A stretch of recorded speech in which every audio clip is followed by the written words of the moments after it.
So, happy Sunday. Topic of tonight is,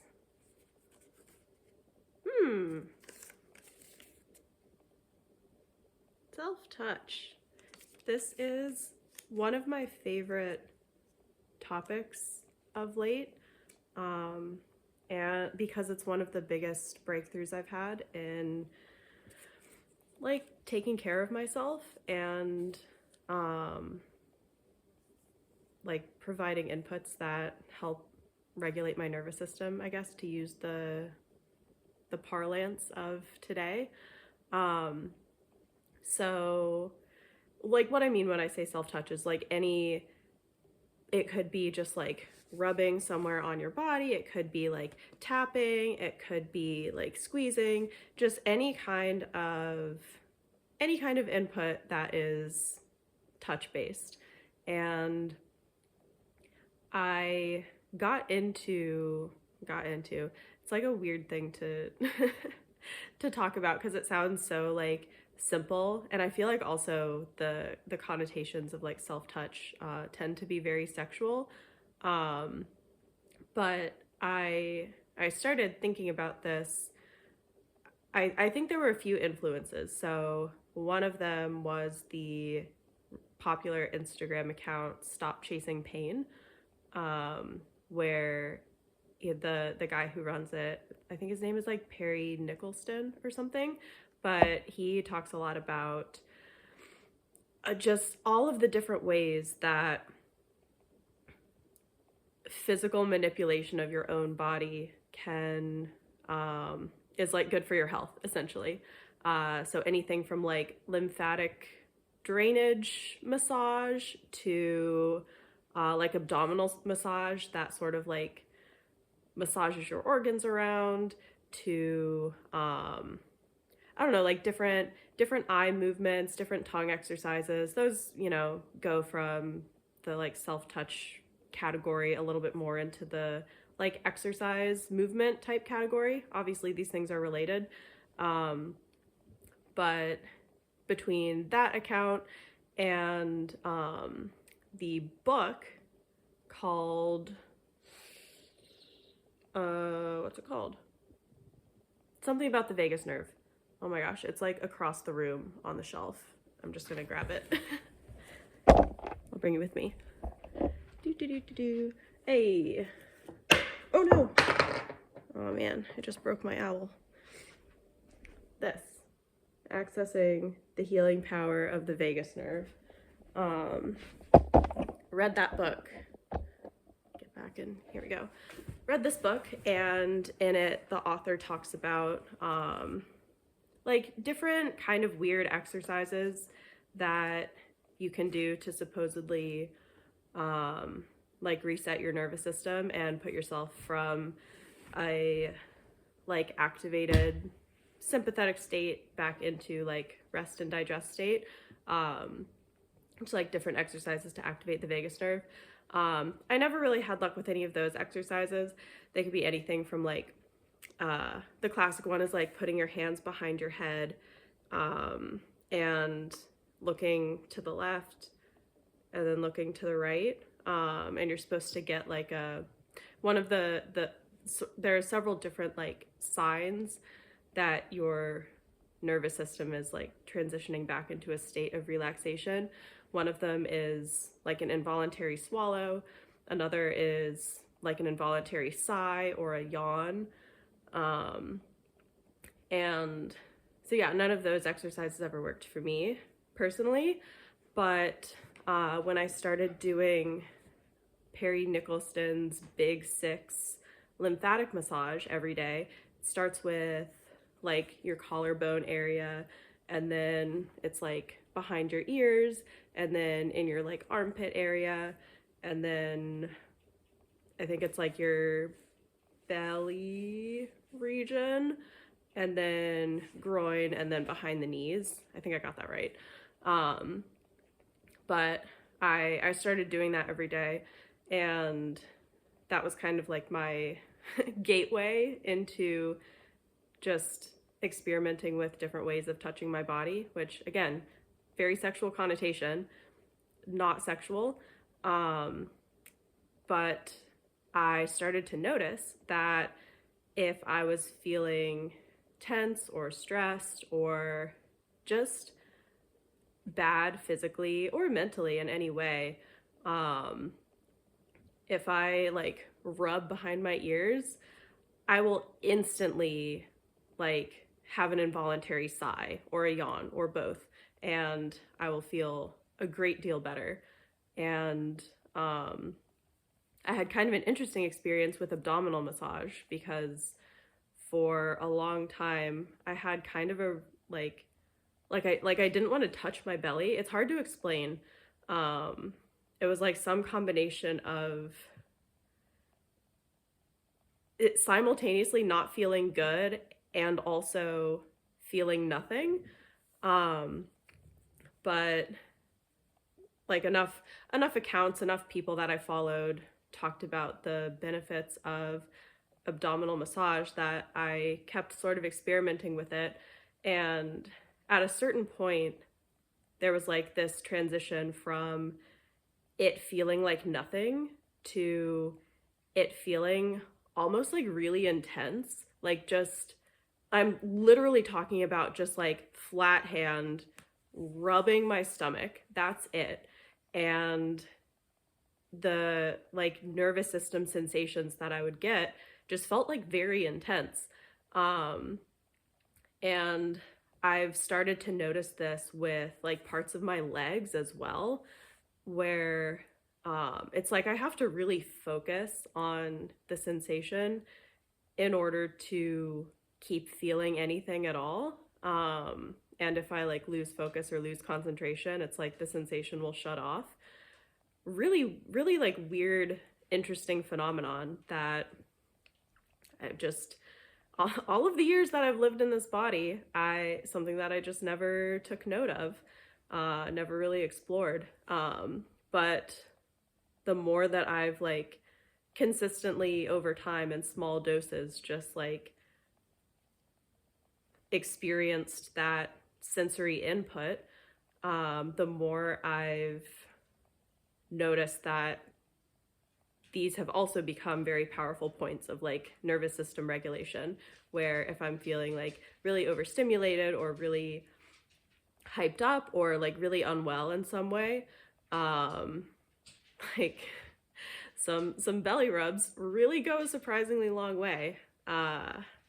And this whole like self-touch journey was really, and continues to be, like very significant for me because I had such like a mental block, I guess, to where like it really took a lot of like technical rationales. What is the plural of that word? What is the plural of rationale?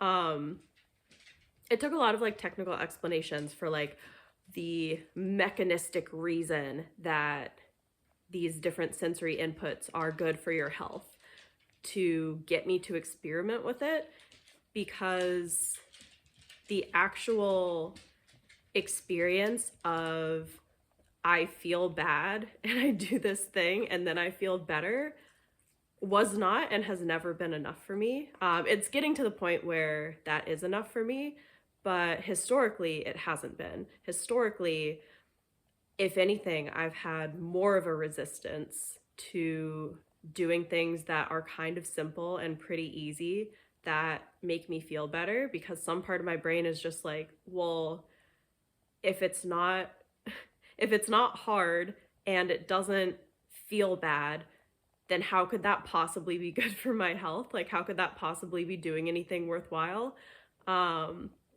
Which I guess kind of tells you something about how dysfunctional my relationship with like health and taking care of myself has been in the past. I don't think that that's unusual. I think it's really common to have this kind of deep underlying belief that for something to be worthwhile, it has to feel like a sacrifice and it has to feel like really difficult. Because in some cases, in a lot of cases, that's true. But in this case, it's, for me, literally been as simple as like, oh, now I have this new tool that is not replicable by any other tool that was already in my toolkit, that has such an immediate, clear, positive impact on my sense of well-being, on the state of my body. And all of all of the cards were stacked against me, as far as like figuring this out and getting to the point where this is a tool that I have and that I'm willing to use. And yeah, I wonder like how many other people are in similar situations where they will look to, like, I don't know, food and nutrition and diet stuff, or to exercise or physical therapy or therapy, or like supplements, or like all of these different things to like make them feel better, and be just like have a like a psychological blind spot, I guess, of this, what now appears to me to be very foundational tool in the toolkit, of like, you know, supporting your health. And, you know, to be fair, I don't think that physical touch is going to be as big of a deal to most people as it is to me. I think that there's probably a significant chunk of the population, maybe people who are similar to me in history, like maybe people who are struggling with chronic illness that seems to have its roots in some kind of dysautonomia or nervous system dysregulation. But I really think that for that chunk, for people like me, self-touch, physical touch is just like huge. It's like a huge puzzle piece. And it's funny thinking about how I used to like try to get that need met in ways that felt more comfortable to my brain. Like I used to have a massage subscription to like a massage place where I would get like a massage once a month. I used to do like different body work things. All of these things were very, very expensive. And with massage, it's pretty funny because, like, you know, sometimes you get a really good massage. Other times it's like you just wish that you could clone yourself and give yourself a massage because you know, like, where it hurts or where it, like, feels good, where your body feels like it needs that kind of input. And, like, through all that, it never occurred to me that I could just, you know, if my legs feel like they needed to be rubbed, I could rub them. If my neck felt like it needed to be rubbed, I could rub it. Like, you know, obviously it feels better in some cases for somebody else to do it, but when it comes to, like, I don't know, I think it's helpful to keep in mind that most of what I'm talking about here is like nervous system sensory input. Like, I'm not talking like deep tissue massage where it's more about like your muscle tissue, or really even like lymphatic drainage, lymphatic massage, which is how I got into it. That was like my gateway, but that's more about like physical manipulation of material in your body. What I'm more talking about is like just like instantaneous nervous system sensory input, where you kind of get those immediate yawn or sigh responses, and you do like immediately feel a difference in your overall like state of well-being. So yeah, that's pretty much what I want to say on that for now. I'll probably do a like better planned out, not fully scripted, but like somewhat scripted video in the future talking about this, because it's something I care about a lot. But again, it's like a weird, touchy, haha, pun, touchy thing, like a touchy subject because of like just the strong sexual connotation of self-touch. Maybe that's like a Western culture specific thing. I don't know. Um, but yeah, I really think that for a specific segment of the population, it is such a powerful tool for helping your body to feel safe, to feel regulated.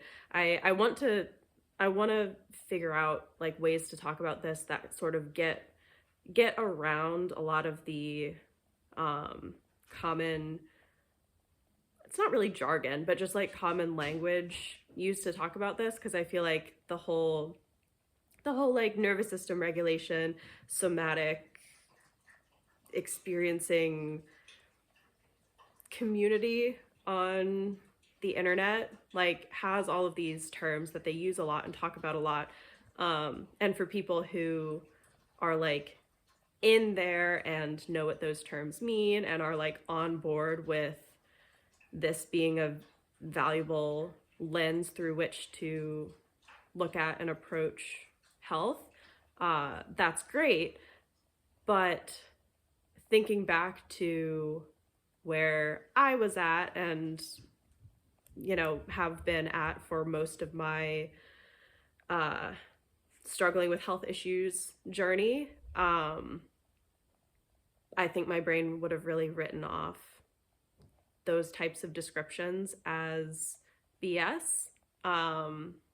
And that would have been depriving me of a really useful tool. So that'll take a little bit more organization on my part to figure out how to talk about and describe things in a way that is accessible to people who aren't already bought into nervous system regulation, body focused type work, I guess. But yeah, that'll be a project for future Alyssa.